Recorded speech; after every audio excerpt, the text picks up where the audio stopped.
시간 선교 예배로 하나님 앞에 감사를 드릴 수 있도록 인도해 주신 주님 은혜와 사랑을 통한 감사를 드립니다. 또 이틀 전에는 저희들 하나님께서 봄철 야외를 무사히 잘 다녀오게 함을 진심으로 감사를 드립니다. 이제 저희들의 모든 신앙도 주님을 향한 헌신의 농도가 더욱더 푸른 아버지는 풀과 같이 짙어지게 하여 주시며 또한 저희들 세상을 향하여 아름다운 향기를 내는 삶이 되게 하여 주시옵소서. 진업치료했던 또한 2년 반 동안 코로나로 또 이제 서서히 물러가고 있습니다. 또 가벼운 마음으로 즐거운 마음으로 저희들 생활할 수 있도록 하나님 인도하여 주시옵소서. 또 5월달은 어린이주일, 어버이주일, 부부의 날, 또한 교사의 날, 가정의 날 맞이하여서 하나님이 우리를 창조하여 주신과 더불어 육신의 부모를 주님께서 허락하여 주셔서 또한 저희들의 삶을 인도하셔서 감사를 드립니다. 우리가 하나님 은혜를 늘 생각하며 감사하듯 우리 부모님께도 마음을 다하여 감사의 감사를 표현하기를 간절히 원합니다. 살아계신 부모님들께 영원히 잘되는 복을 주셔서 남은 여생을 하나님을 잘 섬기게 하여 주시고 육신을 강건케 하나님께 영광 돌리는 부모님들이 되기를 간절히 소망합니다. 또한 부모된 우리 성도님들은 자녀들에게 좋은 믿음의 유산과 삶의 본을 보여주게 하여 주시옵소서. 또한 우리 교회는 물론이고 이 나라에 하나님이 주신 또한 부모 섬기는 좋은 전통이 잘 자리 잡게 하여 주셔서 아름답고 복된 이 나라의 민족이 되기를 간절히 소망합니다. 이 시간 성령님이 저희들의 마음의 문을 활짝 열어주셔서 신령과 친정으로 예배드리기를 원합니다. 하나님 은혜와 능력을 체험하는 복된 시간 되기를 간절히 원합니다. 주님의 담없는 사랑을 가슴 깊이 간직하는 시간이 되기를 간절히 원합니다. 성령님의 임재와 위로하심이 함께하는 예배가 되기를 간절히 원합니다. 이 시간 말씀을 증거하시는 목사님 위에 성령의 능력과 말씀의 능력을 더하셔서 증거하시는 말씀이 우리 각 성도들의 귀에 들려지며 또한 마음으로 깨닫게 하여 주시며 심령에 또한 각인되며 삶 속에 역사하는 복된 말씀이 되기를 간절히 원합니다. 이 나라의 민족 하나님을 믿는 백성들이 많이 늘어나기를 간절히 원합니다. 하나님 나라가 더욱더 많이 확장되기를 원합니다. 영원 구원의 뜨거움이 각 교회들마다 불일듯 일어나게 하여 주시옵소서. 이 나라에 또한 정직과 공의가 회복되며 타락과 문화와 부정부패가 또한 사라지게 하여 주시옵소서. 정치가 또 안정되며 경제가 회복되게 하여 지기를 원합니다. 당선된 대통령으로 인하여서 더욱더 이 나라가 복된 나라가 되게 하여 주시옵소서. 또한 고통당하는 북녘 동포들 긍휼히 여기시고 위로하여 주시며 저들에게 복음의 문이 활짝 열려지는 그날이 속히 오기를 간절히 아버지 주 소망합니다. 어서 속히 오게 하여 주시옵소서. 또한 국가 원수를 우상 숭배하는 그 사슬이 끊어져서 하나님 잘 섬기는 나라가 되게 하여 주시옵소서. 5월 또한 가정의 날을 맞이해서 부모님의 하나님 사랑과 은혜를 다시 한번 또한 되돌아보게 하여 주시고 자녀의 가치와 소중함을 깨닫게 하여 주시옵소서. 특별히 우리에게 믿음의 가정을 세워주시고 어렵고 힘든 고난과 역경 속에서도 늘 부모와 자녀를 지켜주시고 또한 선한 길로 인도해 주시고 날마다 회개하며 기도할 수 있도록 도심을 감사를 드립니다. 우리가 이 세상을 살아가는 동안 자녀들에게 물질과 세상적 유산을 물려주기보다도 오직 하나님 섬기는 믿음의 유산을 자녀들에게 물려주는 지혜와 능력을 더하여 주시옵소서. 오직 하나님 한 분만이 우리 가정의 중심이 되게 하여 주시고 주님 사랑과 용서의 향기가 가정에 가득히 채워지게 하여 주시며 또한 우리의 가정 속에 말씀이 끊어지지 않는 가정, 기도가 강물처럼 흐르는 가정, 사랑과 은혜가 충만한 가정, 화목과 우애가 넘치는 가정으로 세워 주시옵소서. 날마다 회개하며 나의 죄를 깨닫게 하시며 오직 주님만 의지하며 살아가게 하여 주시옵소서. 오직 여호와를 경외하는 복된 가정이 되기를 간절히 원합니다.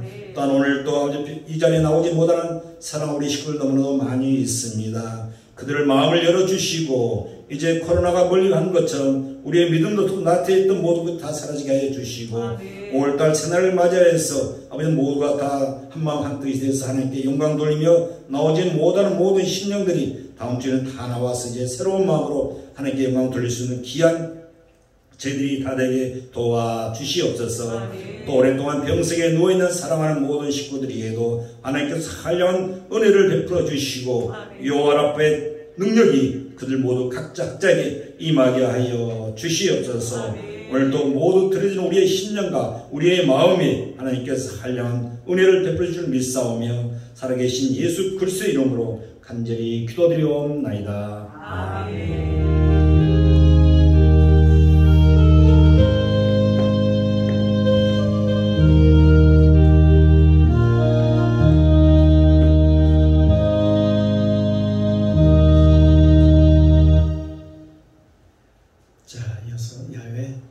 하나님께서 우리에게 주시는 축복의 말씀 보겠습니다.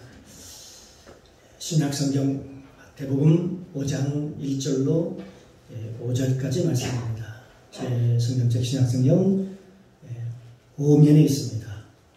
마태복음 5장 1절로 5절까지 말씀. 제가 먼저 봉독합니다. 돌아가면서 함께 읽고 마지막 함께 봉독에 올리도록 하겠습니다. 1절 제가 먼저 봉독합니다.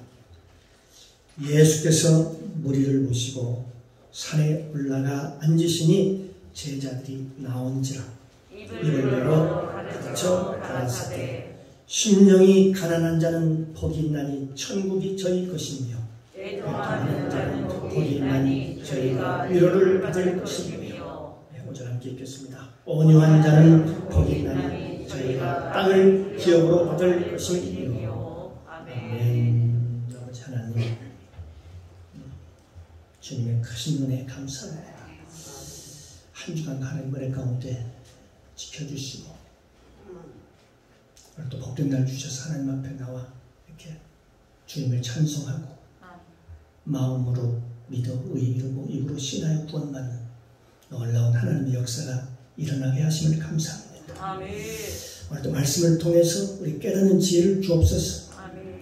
너희 중에 누구든지 지혜가 부족하거든 모든 사람에게 후히 주시고 꾸짖지 아니하시는 하나님께 구하라. 아멘. 그리하면 주시리라 말씀하신 주. 오늘 또 하나님께 지혜를 구하오니 그래서 성령 하나님께서 도우시고 인도하여 주옵소서. 아멘. 부족한 종 하나님의 말씀을 대언고자 합니다. 성령님 도와주시옵소서. 가르쳐 주옵소서. 또 생각나게 하옵소서. 오늘 나에게 꼭 필요한 말씀을 오늘도 공급하여 주옵소서. 이 시간 성령님 모시고 인정하고 환영합니다. 충만하게 임재하옵소서. 예배의 시종을 아버지께 부탁드리며 예수님의 이름으로 감사드리며 기도드립니다.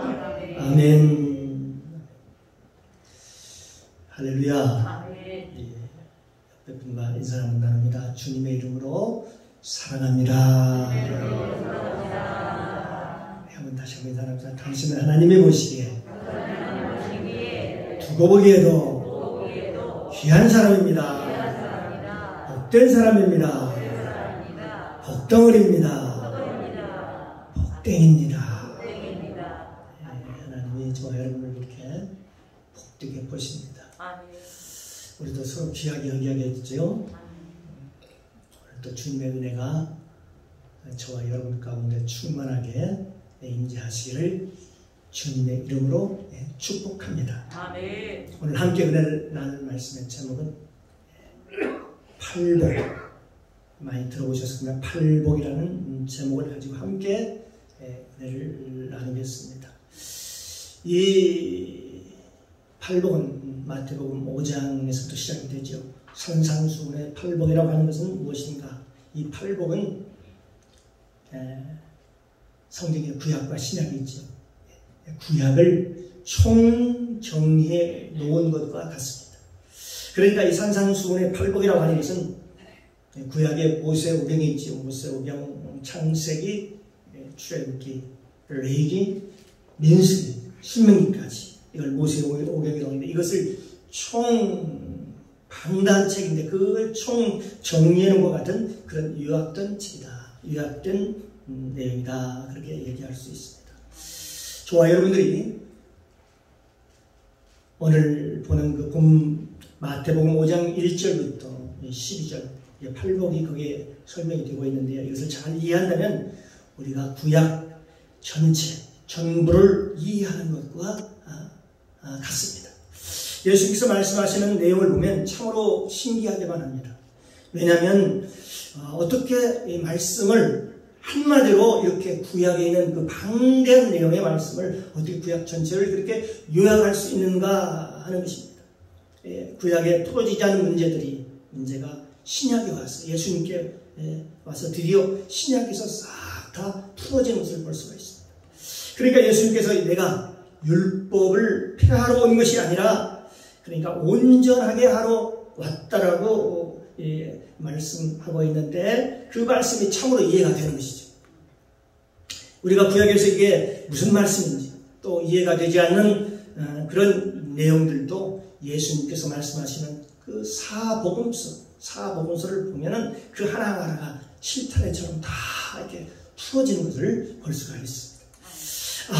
예수님께서 이 땅에 율법을 폐하러 온 것이 아니라 온전하게 왔노라는 그 말씀이 그게 무슨 말씀인가 그게 이해가 됩니다. 그게 깨달아지는 것이지.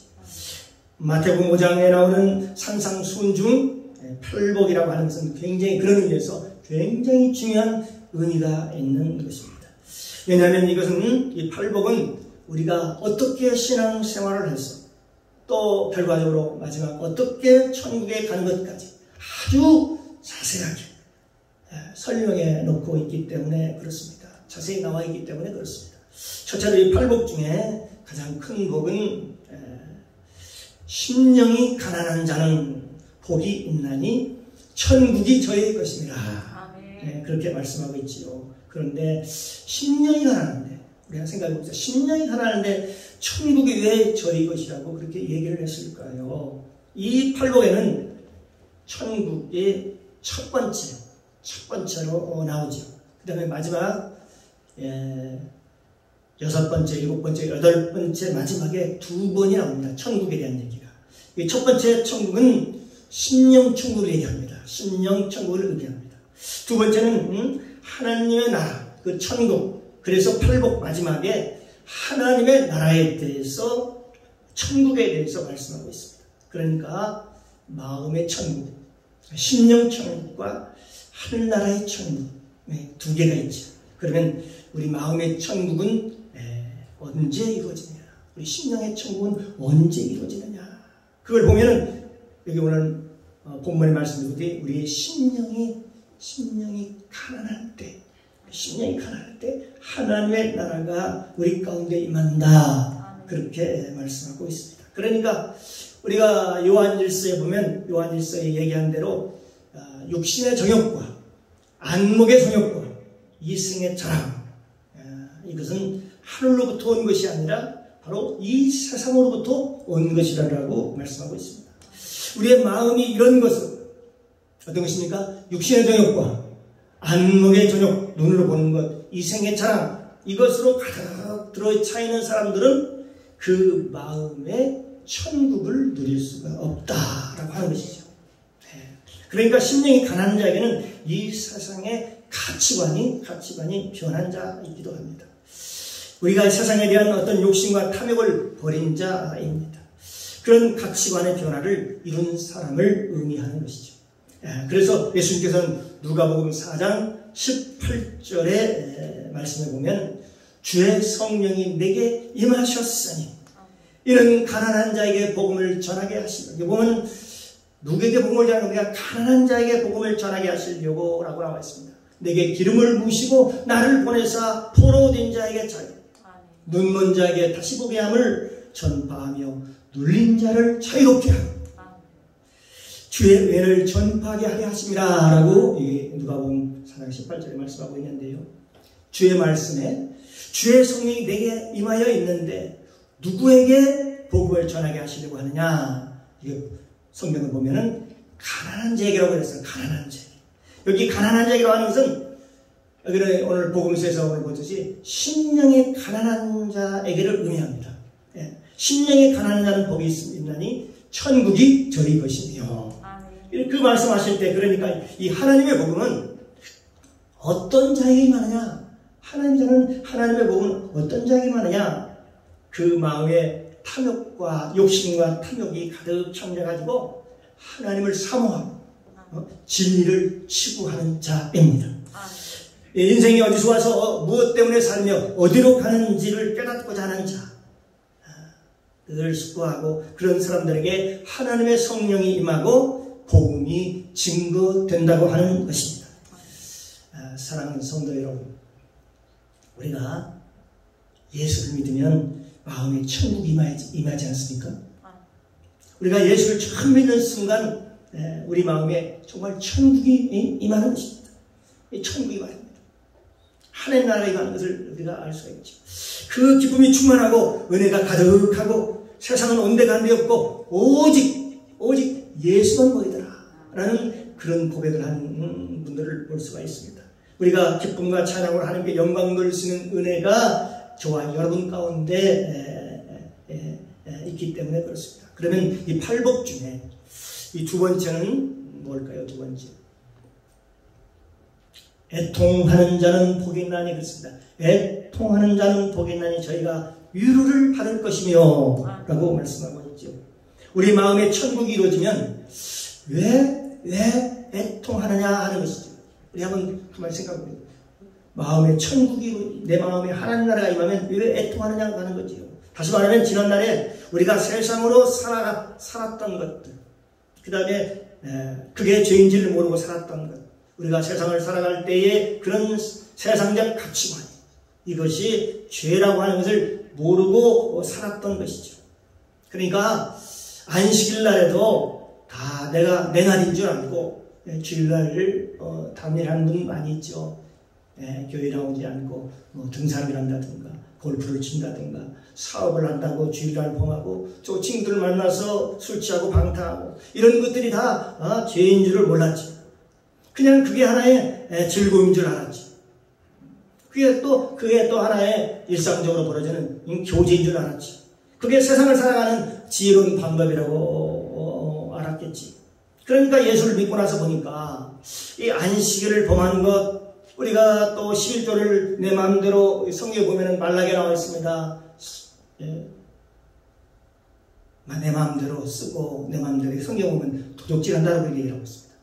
내 뜻대로 내 마음대로 술 취하고 방탕했던 것, 그리고 남의 흉을 봤던 것이, 이런 모든 것들이 다 주님 앞에 와서 보니까, 주님을 만나고 보니까, 예수를 믿고 보니까 그게 애통하는 거예요. 내가 잘못 살았구나. 내가 잘못 살았어. 그래서 내 마음에 천국이 임한 사람은 어때요? 하나님 나라가 임한 사람은, 10년이 가면서 하나님 나라가 임한 사람은 그때부터 애통하기 시작한다는 겁니다. 하나님 아버지, 내가 지금까지 내 나름대로 열심히 산다고 살았는데 삶의 방향이 잘못되었군요. 내가 잘못 살았군요. 하나님 저를 용서해 주시옵소서. 하나님 아버지, 내가 진정으로 회개합니다. 내가 이제 새롭게 결단하고 새롭게 살기를 소망합니다. 주님 나에게 은혜를 베풀어 주옵소서. 그러면서 하나님 앞에 그렇게 애통하는 거예요. 날마다 생각하면 하나님께 죄송스럽고 가슴이 아프고 가슴이 찢어질 것 같고, 내가 이 진리를 진정 알았더라면 내가 그러지 않았을 텐데, 그렇게 살지 않았을 텐데, 내가 모르고 그랬구나. 그러한 사실을 애통하고 그 마음이 찢어지는 것 같고 그 고통 속에서 하나님께 막 애통하는 거죠. 왜 애통하는 자가 복을 받는다고 성경은 말하고 있을까요? 애통하는 자는 복이 있나니 저희가 뭐라고 했습니까? 성경 보니까 위로를 받을 것이며 그렇게 말씀하고 있지 않습니까? 사랑하는 성도 여러분, 보혜사 성령님은 상담자라고 얘기를 합니다. 또 위로자라고도 얘기를 합니다. 또 가르치는 자, 인도자, 보호, 변호자, 이런 그런 의미를 가지고 있죠. 그러니까 우리를 위로하시는 분은 누군가 봤더니요, 그것은 바로 성령님만이 우리를 위로하시는 분이시다. 할렐루야. 그래서 하나님께서 우리를 위로해 주셔요. 하나님한테 애통할 때에 하나님께 위로해 주시다. 성령이 우리 안에 오셔서 위로해 주시겠다. 성령님 우리 마음을 위로해 주신다. 그런 의미입니다. 사도행전 9장 31절에 보니까 이렇게 나와 있습니다.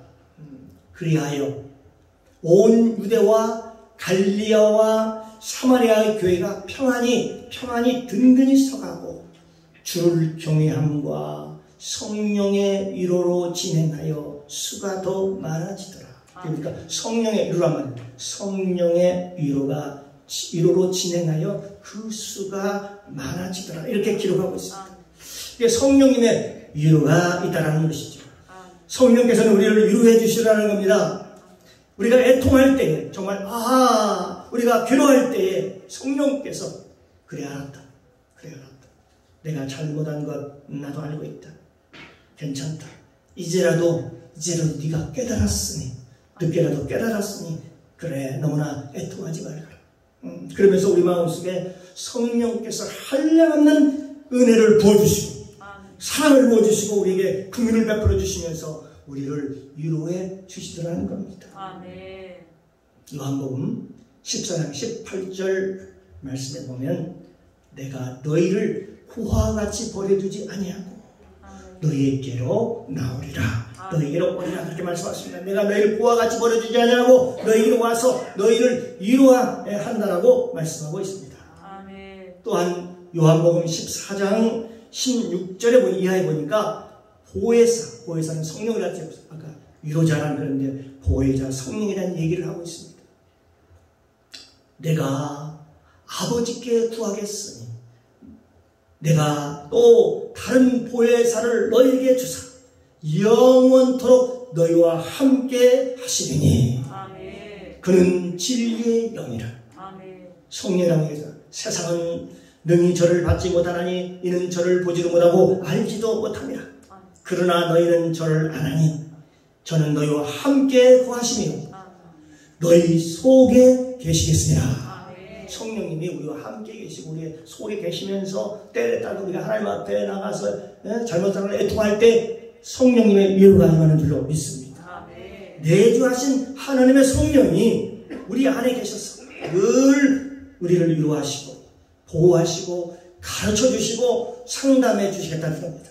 세상 사람들은 이걸 알지도 못하고 보지도 못하지만 하나님께서 너희 안에 계셔서 너희를 위로할 것이고 너희를 가르치실 것이고 너희를 인도할 것이라고 하는 것입니다. 그러니까 하나님의 위로가 그런 위로가 저와 여러분 가운데 있다는 거죠. 오늘 이 시간 하나님의 위로가 여러분 힘들고 어려운 자들에게 오늘 하나님의 위로가 말씀 듣는 중에 하나님의 위로가 저와 여러분 가운데 충만하게 일하시기를 주님의 이름으로 축복합니다. 그래서 첫째는 우리 마음에 심령이 가난한 것이 첫째이고 두 번째는 심령이 가난하면 사람들의 마음이 어떻게 됩니까? 마음에 심령이 가난한 것이 첫째이고 심령이 가난하면 사람들이 천국이 많은데 그때서야 하나님과 예수 그리스도의 뜻을 깨닫고 그분이 무슨 의미를 가지고 무슨 뜻을 가지고 있는가를 알고 깨닫고 성경을 깨닫고 지난 날을 애통하면서 하나님께 기도합니다. 나를 용서해 주시옵소서. 내가 지난날 이렇게 살았습니다. 내 마음대로 내 고집대로 살았던 것, 내가 주인되어 살았던 것을 내 마음대로 내 생각대로 내 고집대로 살았던 수많은 일들을 떠올리면서 하나님 앞에 회개합니다. 그 허물과 죄를 그게 죄인지를 모르고 제가 모르고 살았습니다. 라고 하면서 하나님 앞에 애통할 때에 성령 하나님께서 오셔서 우리 안에 오셔서 우리를 위로해 주시는 것입니다. 뿐만 아니라 하나님께서는 그 다음 단계 세 번째 뭐라고 말씀하시느냐? 세 번째는 뭘까요? 여기 보니까 온유한 자는 복이 나니 그랬습니다. 온유한 자는 복이 나니 땅을 기업으로 받을 것이며 라고 말씀하고 있습니다. 사랑하는 성도 여러분, 온유한 자는 여기 본문에 보니까 왜 땅을 기업으로 받나? 많은 설교를 들어보고 많은 분들의 해석을 들어볼 때 이 온유한 해석을 마음씨가 너그럽고 이해심이 많고 그런 것을 온유라고 생각을 합니다. 우리 국어사전을 찾아봐도 그렇게 말씀하고 있습니다. 얘기하고 있습니다. 아, 저 사람이 온유한 사람이야. 그러면 누가 뭐라고 얘기를 해도 너그럽게 용서하고 참고 성격이 부드럽고 이해심이 많은 사람, 그걸 온유라고 생각하는 사람들이 의외로 많습니다. 왜요? 국어사전에 이렇게 나와 있습니다. 그런데요, 그것은요, 유교적인 해석입니다. 한문에서 말하면 유교적인 해석입니다. 그러나 기독교에서 말하는 온유라고 하는 것은 그와 다른 차원의 의미를 가지고 있습니다. 기독교에서 말하는 그 온유라는 뜻은요, 무슨 뜻일까요? 하나님 자리에서 내려온다는 그런 뜻입니다. 온유라는 뜻이 뭐냐? 하나님의 자리에서 내려오는 것을 의미합니다. 하나님 자리에서 내려와. 그래서 하나님께 내 모든 상황을 하나님께 맡긴 뒤에 내가 하나님 자리에서 내려와서 모든 상황을 하나님께 맡기고 하나님께서 그 일을 행하실 것을 믿고 내 마음에 평정심을 찾은 상태를 그걸 온유라고 얘기를 하는 겁니다. 나는 상황에 따라서 내 마음이 들리지 않습니다. 나는 어떤 상황에 따라서 내 마음이 오르락 내리락 하지 않습니다. 나는 방황하지 않습니다. 흔들리지 않습니다. 이제는 하나님께서 나의 주인이 되어주셔서 나의 삶의 모든 것을 행할 것을 믿고 내 눈에 보기에 또 내가 내 생각이 어떠하든지 나는 그것에 상관없이 하나님께서 나의 삶을 주관하실 것을 믿고 내 마음에 평정을 찾는 상태, 평정심을 사는 상태를 그걸 온유라고 얘기하는 것입니다. 하나님 자리에서 내려와서 그러니까 나의 주권을 하나님께 돌려드리는 상태, 내 삶의 주권을 하나님께로 돌려드리는 상태를 바로 온유한 상태라 그렇게 얘기를 하는 것입니다. 그러나 대부분의 사람들은요, 자기가 주인입니다. 자기가 주인 행세를 합니다. 자기 힘대로 자기 능력대로 해보려고 합니다. 그게 안 되면 하다가 좌절하고 포기하고 실망하고 울고 통곡하고 그렇습니다. 내 인생 내 마음대로 살아보려고 애쓰고 힘쓰고 막 몸부림치는 것이 바로 우리 인간의 모습이기도 합니다. 그래서 하나님 자리에서 잘 내려오지 못합니다. 하나님의 자리에서 내려온다는 것이 그렇게 그리 쉽지는 않습니다. 그런데 온유한 사람은 어떤 사람인가? 온유한 사람은 하나님의 자리에서 내려와 상황이 어떻든 관계없습니다. 내가 죽든지 살든지 흥하든지 망하든지 성하든지 쇠하든지 이제는 모든 환경을 모든 것을 주님께 맡기는 자세입니다. 너희 염려를 다 주께 맡겨버리라. 이는 저가 너희를 돌보시리라 그렇게 말씀하셨습니다. 그럼 내 인생은 가는 것 없고 오직 주만 바라보고 믿음으로 살아가는 것입니다. 그래서 죽든지 살든지 쇠하든지 흥하든지 나는 상관이 없습니다. 주님께서 나의 삶을 이끌어주시고 인도하여 주실 줄로 믿습니다. 이제는 그렇기 때문에 이제는 내 삶의 주인이 이제 내가 아닙니다. 당신이 주인입니다. 하나님이 주인이십니다. 그리고 그 주권을 돌려드리는 상태를 바로 온유한 자라고 얘기하는 것입니다. 어떻습니까? 이거 쉬울까요? 이것이 그리 쉽지 않습니다. 자기를 내려놓는다는 건 쉽지 않아요. 자기를 부인해야 되기 때문에. 그리고 나는 하나님의 선하시고 인자하심이 무엇인지를 압니다. 주께서 내 인생을 잘 인도할 거라는 것을 난 믿습니다. 그래서 나는 항상 기뻐합니다. 날마다 주님께 맡기고 쉬지 않고 기도합니다. 범사에 감사합니다. 믿음으로 사랑합니다. 그래서 오늘 또 하나님 앞에 하나님을 찬양합니다. 하나님을 사랑합니다. 고백합니다. 그러면서 기뻐하며 사는 것, 이것이 온유한 자의 상태라고 하는 것입니다. 모름지기 저와 여러분이 온유한 자가 되시기를 주님의 이름으로 축복합니다. 네, 우리가 온유한 자가 돼 많은 복을 받습니다. 여러분 성경에 온유한 자 두 사람을 소개하기로 합니다. 두 사람입니다. 구약에 인물이 있습니다. 구약에 모세라는 인물이 있고요. 신약에 우리의 모델링이 되시는 예수님이 계십니다. 두 분이 계십니다. 구약 성경에는 모세가 성경에 보면은 민수에 나와 있습니다. 지면에서 가장 온유한 자라고 말씀하고 있습니다. 신약에서는 예수님께서 마태복음 11장에 보면은 수고하고 무거운 짐진 자들아 다 내게로 오라. 내가 너희를 쉬게 하리라. 그러면서 나는 마음이 온유하고 겸손하니 나의 멍에를 메고 내게 배우라. 라고 말씀하시죠.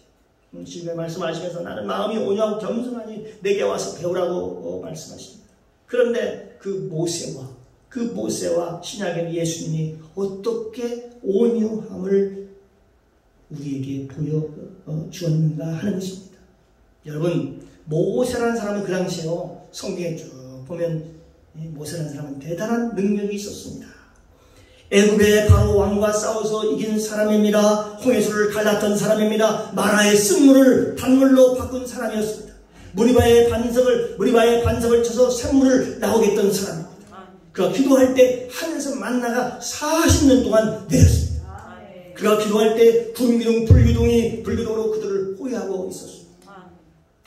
모세는 대단한 능력을 가지고 있었습니다. 모세가 기도할 때 땅이 열려서 자기 뜻, 고라의 모든 잔당들을 땅에 다 묻어버렸습니다. 모세는 기도의 능력이 있었습니다. 모세는 대단한 능력을 가지고 있었습니다. 그런데요, 그는 한 번도 자기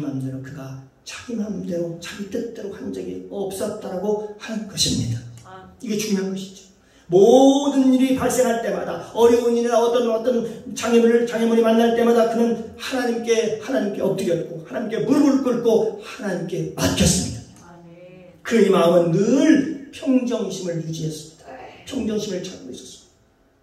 딱 한 번 보면은 그 무리바의 반석에서 화를 한 번 낸 적이 있지. 그것 때문에 하나님께 무척 책망을 받는 적이 한 번 있었습니다. 그 외에는 그는 어떤 사건이 벌어져도 그 마음에 들리지 않았다는 것입니다. 예수님께서 뭐라고 말씀하시냐면 나는 들리지 아니하고 나는 흔들리지 않고 잠잠에 따르게 합니다. 예수님은 들리지 않으셨습니다. 인간이라고 하는 것은요, 어떻습니까? 조금 힘들면 한숨 쉬고 절망하고 좌절하지만 하나님께 온전히 맡기는 사람은 흔들리지 않는 나무와 같다 라고 얘기할 수 있습니다. 저와 여러분이 하나님 자리에서 내려와서 하나님이 행하신 것을 바라보고 그 마음에 평정심을 가지고 하나님을 바라보는 온유한 사람이 되시기를, 온유한 자가 되시기를 주님의 이름으로 축복합니다. 아멘. 그런데 온유한 사람에게 왜 하나님께서 땅을 기업으로 주신다라고 말씀하실까요? 어떤 사람은 내가 이 세상에서 다른 사람들과 관계 속에서 예심이 많고 성내지 않고 수많은 사람들과 잘 어울리면, 관계가 좋으면 하나님께서 이 세상을 살아갈 때 너를 부자로 살게 해줄 것이다. 잘 살게 해줄 것이다. 땅을 기업으로 받게 하실 것이다. 마치 그렇게 해석하는 사람들도 있었습니다. 그러나 그것은요, 기독교적인 관점에서 보는 것이 아니라 바로 유기적인 관점에서 보는 기복신앙이라고 하는 것입니다. 여기 신앙의 본질은, 성경의 본질은 거기에 있지 않습니다. 사랑하는 성도 여러분, 복이 뭡니까? 다 복을 원하잖아요. 성경의 최초의 복은 무엇입니까? 하나님께서 사람에게 주신 복은 무엇입니까? 그건 창세기, 성경에서 찾아야, 근거를 성경에서 찾아야 되는 것입니다. 창세기 1장 26절 이하에 나와 있습니다.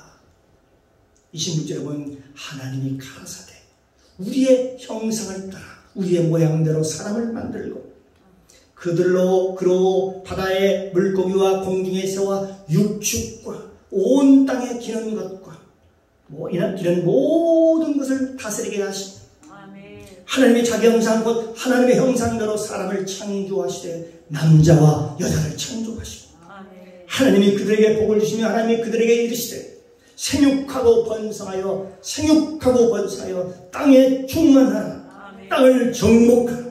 바다의 고기와 공중의 새와 땅에 움직이는 모든 생물을 다스리라. 그렇게 말씀하고 있습니다. 사랑하는 성도 여러분, 여기서 얘기하고 있는 이 복이라고 하는 것은 성경에 나오는 최초의 복인 것입니다. 두 번째 나오는 복은요, 성경에 보면 안식일의 복이 나옵니다. 그러면 성경에 최초로 나온 복이 뭐냐? 첫째는 우리가 하나님의 형상으로 우리가 회복된다는 것입니다. 아멘. 이게 온유한 자라고 하는 것은 하나님의 자리에서 내려와서 이제 내가 아니고 하나님이 내 삶의 주인임을 고백할 때 우리는 하나님의 형상이 회복될 수 있다고 하는 것입니다. 두 번째 복은 하나님께서 우리에게 생육하고 번성하는 법이고, 세 번째는 정복하고 다스리는 축복인 것입니다. 그러니까 다스리는 축복도 우리에게 주셨어요. 하나님께서는 온유한 자에게 땅을 기업으로 주겠다는 이 말은 저 아담과 하와가 타락하기 이전에 에덴을 경작했던 모든 권세를 경작할 모든 권세를 받았던 것처럼 우리가 온유한 자가 되고, 그리고 우리가 하나님의 자녀가 되면, 그리고 우리가 하나님의 형상에 회복되면 하나님께서 우리에게 주신 복이 뭐라고 했습니까? 생육하고 번성하여 땅에 충만한 복과 땅을 정복하고 다스리는 복이라고 말씀하고 있는 것입니다. 그래서 우리가, 여러분, 모세가 우리 땅을 다스리는 복을 받아서, 여러분, 그가 홍해수가에서 명하니까, 그가 말씀으로 명하니까 홍해수가 갈라지는 것입니다. 그가 반석을 명할 때 반석이 갈라지고, 마라의 쓴물이 기도할 때 쓴물이 단물로 변하는 것입니다. 그것은 아까 성경에서 얘기한 다스리는 복이었습니다. 생육하고 번성하라, 땅에 충만하라, 땅을 정복하라, 다스리는 복이었습니다. 그가 하나님께 기도할 때 하늘에서 만나가 내려왔던 것도 바로 다스리는 복이었습니다.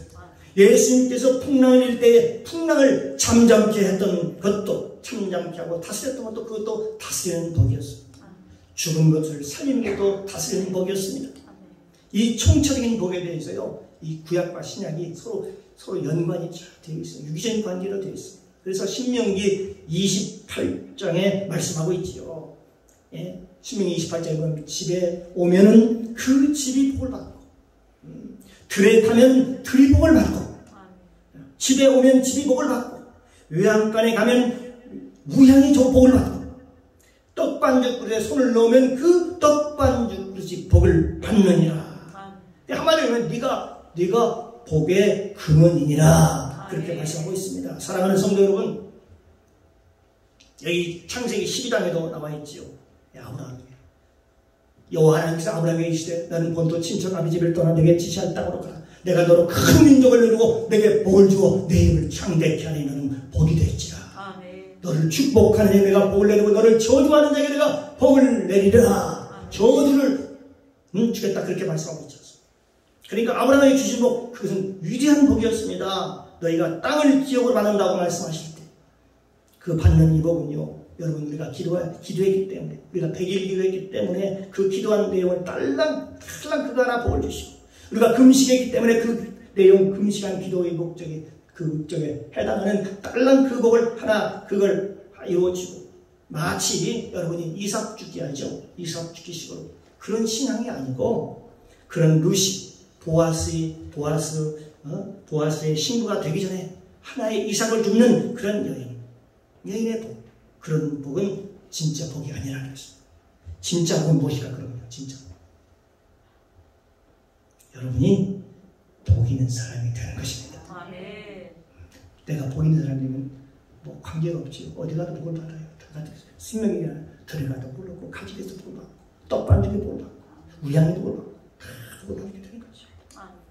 여러분이 복 있는 사람이 되어서 여러분 들에 가면 들이 복을 받고, 집에 오면 집이 복을 받고, 요양간에 가면 우양의 복을 받는 그 복은 누구에게만 임하느냐?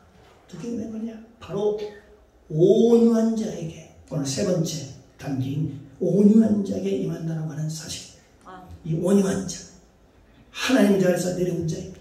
사랑하는 성도 여러분, 저와 여러분의 주인을 이제 바꿔야 되겠죠. 내가 주인이었던 것에서 이제는요, 이제 하나님으로 바꾸시기를 주님의 이름으로 축복합니다. 이제 주인이 바뀐 자가 온유한 자입니다. 뭐 성격이 좋고 너그럽고 이심한 그것이 그 얘기 온유한 그런 의미가 아니라는 것입니다. 주인이 나에게서 그동안 나에게서 하나님으로 말입니다. 내가 하나님 자리에서 이제 내려오는 것입니다. 이제 모두 우리가 온유한 사람이 되었어. 땅을 유업으로 받는 축복이 있으시기를 주님의 이름으로 축원합니다. 아멘. 네. 다음에 이어지는 복은요, 네 번째 복. 6절에 나와 있습니다. 의에 줄이고 목마른 자는 복이 있나니. 저희가 배부를 것이라고 했는데요.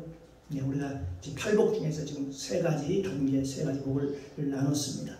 네, 다음 시간에 이어서요, 계속해서 함께 은혜를 나누도록 하겠습니다. 네, 기도합니다.